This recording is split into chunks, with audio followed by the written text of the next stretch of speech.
Praise the Lord.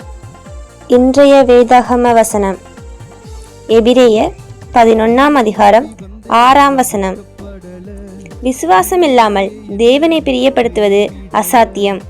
ஏனெனில் அவரிடத்தில் வருகிறவன் அவர் இருக்கிறார் என்று விசுவாசிக்க வேண்டும். அவரை தேடுகிறவர்களுக்கு அவர் பலனளிப்பார் என்பதை நம்ப வேண்டும். நாம் தேவனிடம் ஜெபிக்கும் போது, அவரை தேடும் போது முதலில் அவர் இருக்கிறார் என்று நம்ப வேண்டும்.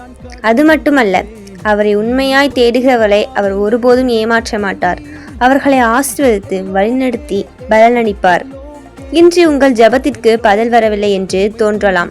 உங்கள் சூழ்நிலை மாறவில்லை என்று தோன்றலாம். ஆனால் விசுவாசத்தை விடாதீர்கள். தேவன் அமைதியாக இருந்தாலும் செயல்பட்டு கொண்டே இருக்கிறார். ஆகவே சந்தேகத்தை விட விசுவாசத்தை தேர்ந்தெடுங்கள். பயத்தை விட தேவனுடைய வாக்குத்தத்தை நம்புங்கள். அவரை ஊக்கமாய் தேடுங்கள். ஏனெனில் அவரை தேடுகிறவர்களுக்கு அவர் பலனளிப்பார்.